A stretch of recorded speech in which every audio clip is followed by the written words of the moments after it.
It's not a game where you don't get tested, but certainly in our city, and At some point, I think you face Manchester City, and then you say, okay, this is worst time. But we thought about maybe it's the best time to face them because it's one of the best team in the world. 손흥민이 잉글랜드 챔피언을 상대로 새로운 색깔의 경기력으로 상대를 질식시켰고 클루셉스키는 날아다녔습니다. 거의 7번 플러스 8번이나 10번 같은 포지셔닝을 가져간 오늘 손흥민의 유형이 왜 그의 롱런을 확신하게 만든 증명과도 같았으며 축구 중계에서 사람이 아니라 볼만 쳐다보는 사람들이 절대 이해할 수 없는 경기 영향력이었을까요? 오늘 경기는 말 그대로 기록의 행진이었습니다. 맨시티가 특정 팀을 상대로 홈에서 4경기 연속 멀티 실점을 한 것은 처음이었고 토트넘은 펩이 상대한 모든 팀 가운데 25개의 골로 통산 득점 1위에 올라섰습니다. 또한 시티의 홈 경기 52경기 무패 기록이 깨진 거대한 날이기도 했습니다. 여러모로 펩과 손흥민의 이름은 뗄 수 없게 되었고 마리가 시절의 레알보다 숫자로는 PL의 토트넘이 더 펩에겐 좋지 않은 기억으로 자리잡게 되었습니다. 올 시즌 PL 득점과 점유율 모두에서 1, 2위를 달리고 있는 공격적인 팀들의 대결을 앞두고 언론에 가장 많이 이름이 오른 선수는 뛰지도 않는 로메로와 반더벤이었습니다.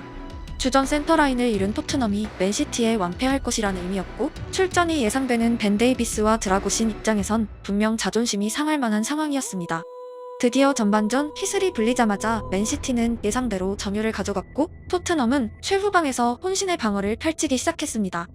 포스텍 토트넘의 약점은 뒷공간이었지만 선수비 후역습을 펼쳐온 중하위 팀들과 달리 높은 라인에서 공격하는 맨시티를 상대로는 벤과 드라구신의 주력이 딱히 약점으로 보여지지 않았습니다.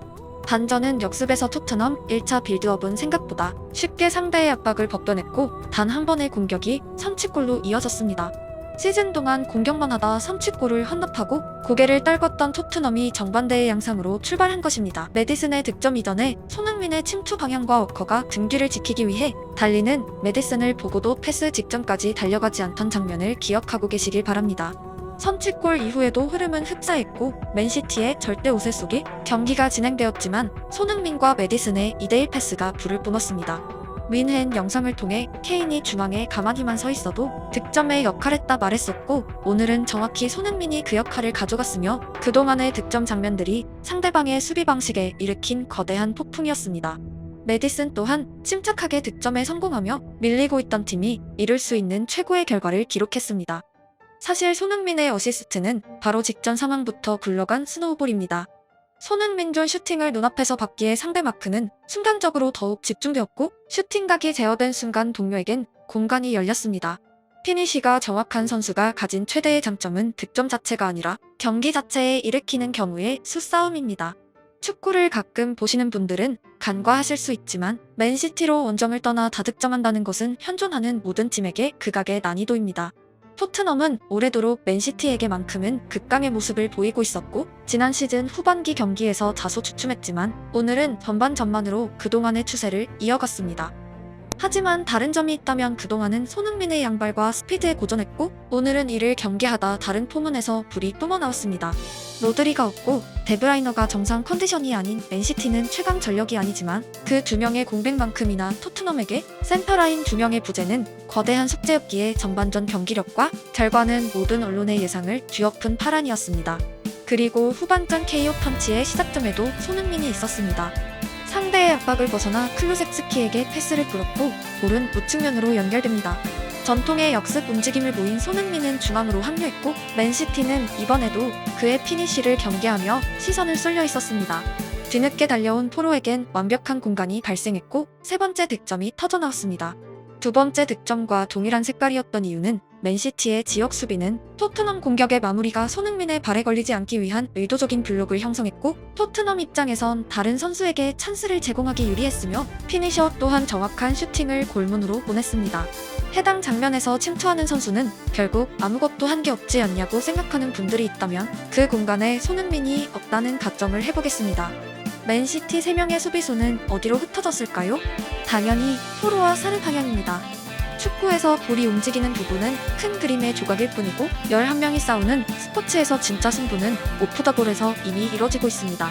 마치 바둑과도 흡사하게 전투는 곳곳에서 이뤄지고 있고 생각하는 사람은 전체를 보지만 눈만 뜬 사람은 돌이 어디에 놓이는지 결과만 바라봅니다. 과거 케인의 존재가 손흥민의 공간 창출에 기여했던 맨시티전이 있었다면 오늘은 손흥민이 7번 유니폼만으로 상대를 제어했습니다. 저는 손흥민 팬이지만 손흥민이 득점한 맨시티전에서 진짜 MOM은 케인이라 생각했던 경기가 분명 있었습니다. 하지만 오늘 손흥민이 득점 순간 모두에서 보인 영향력은 상대팀 입장에선 난제였습니다. 햄스트링 부상 여파로 경기력이 평균보다 아래에 있던 날도 분명 존재했지만 오늘의 손흥민은 80%가량 정상 컨디션으로 보여졌고 남은 20%의 불안감보단 기대감을 남긴 채 교체되었습니다. 교체 타이밍이 빨랐고 손흥민 입장에선 아쉬울지 모르지만 3골 차로 이기고 있는 상태였기에 남은 에너지가 부디 다음 경기에서 더 큰 나비 효과를 일으키길 기원합니다. 손흥민이 득점하는 경기에선 축구를 오늘 처음 보는 사람도 잘한다고 느낄 만큼 강렬한 형태로 펼쳐졌습니다. 하지만 축구를 하이라이트로만 보는 사람들은 10번이나 8번 선수들이 경기에 끼치는 영향력을 알 수 없습니다. 그들의 눈은 볼만 떴기 때문입니다. 손흥민이 주로 듣는 비판을 모아보면 모든 이야기가 경기 양상과 팀 전술이 배제된 채 개인의 온더볼에만 집중된다는 것을 쉽게 알 수 있습니다. 최근 손흥민의 축구는 순수한 7번을 넘어서 8번과 10번 롤이 가미된 형태를 보이고 있고 상대팀이 그의 양발에 적극적으로 대응할 때 더욱 강조되고 했습니다. 90분을 보시는 분들에게 지금의 손흥민이 팀의 중요한가라는 질문을 한다면 대답할 가치도 못 느끼실 것입니다. PL 전체에서 시티의 지역 방어에 라인 브레이킹에 시도만으로도 혼선을 가하는 선수는 많지 않기 때문입니다. 막상 볼이 가면 양발 슈팅이 날아오고 공간을 내어주면 가속도로 돌파를 해버리고 왼쪽 오른쪽 방향은 예상조차 불가능할 때 이제는 뒤에서 침투하는 동료에게 패스까지 뿌려버리면 수비수 입장에선 경우의 수가 머리를 터트릴 지경입니다. 만약 손흥민이 한국인이 아니라 이름도 모르는 나라의 선수였더라도 자신있게 말할 수 있습니다. 오늘 맨시티를 상대한 손흥민의 경기력이면 세계 어느 팀에서도 뛸 수 있습니다. 그에게 중요한 것은 축구를 오늘 보기 시작한 사람들에게 굳이 불필요한 증명이 아니라 현재 상태를 유지하는 것으로 충분합니다.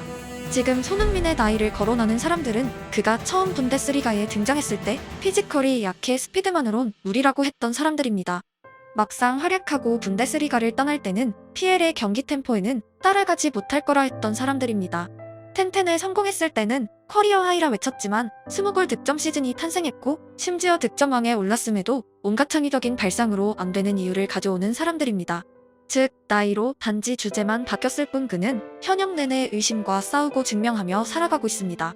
최근 손흥민 관련 댓글창에는 팬 가운데도 다소 불안감을 가진 분들이 많이 계시고 특히나 나이와 관련하여 재계약 상황, FA 이후 어느 팀에 갈 수 있을까와 관련해 위축된 목소리가 있습니다. 손흥민이 나이가 많아 내년에 못할 것이란 발상은 손흥민은 피지컬이 약해 내년엔 통하지 않을 것이라던 데뷔 시즌과 똑같습니다. 지금 손흥민은 어디에 있나요? 함부르크가 아니라 토트넘에 있습니다. 일어나지도 않은 미래를 가능한 부정적으로 상상하면 당연히 어둡습니다. 반대로 미래를 가능하면 낙관적으로 그리는 성향의 사람들이 있고 손흥민은 분명히 거기 포함되며 오늘의 경기로 자신의 말을 입증했습니다. 만질 수 없는 숫자는 큰 의미가 없고 눈앞의 경기에서 전성기의 능력을 재현할 수 없다면 자연의 섭리가 그에게 찾아온 것입니다. 하지만 아직은 그런 비관론에 빠지긴 지나치게 이르다는 흔적이 오늘 잉글랜드 챔피언을 상대한 손흥민의 가속도와 볼 컨트롤이며 오히려 20대의 그것을 압도하는 패스기를 보는 시야입니다. 또한 언젠가 지금의 장점이 상당히 사라진 먼 미래에는 10번 롤 손흥민이 가능하다는 즐거운 상상을 남긴 경기이기도 합니다. 지난 시즌 토트넘의 찬스 메이킹 1위 손흥민은 올 시즌 그 타이틀을 현재까진 클루셉스키에게 넘겨줬지만 객관적으로 그 분야에서 손흥민은 리그가 아니라 팀 내에서도 최고가 아니었습니다. 축구에 미친 선수가 매년 성장하겠다고 외치던 흔적들이 시간이 아무리 지나도 매년 나타나고 있고 초창기에 오프사이드가 최대의 숙제였던 시절이 있다면 지금은 점유 축구에서 스피드가 봉인된 상황에서 어떤 축구를 펼쳐야 할지로 이어져 있습니다. 해답은 패스와 포지셔닝이었습니다. 그의 스피드는 측면과 골대 방향뿐 아니라 중앙 빈 공간으로 전환하는 데에도 활용되고 있고 최고 속도보다 순간적인 가속도가 더욱 주요해지기 시작했습니다. 애초에 최대 장점인 득점력은 사라지지 않았기에 상대가 손흥민의 포지셔닝과 패스만을 주의하는 경기에선 충격과 공포를 만나게 될 것입니다. 오늘의 손흥민은 분명 레버쿠젠의 손흥민도 데스크 시절의 손흥민도 아니었습니다. 여전히 좋아하는 축구에서 성장을 약속하는 2024년형 손흥민은 우리에게 익숙함과 낯선 움직임을 동시에 선보이는 새로운 선수입니다.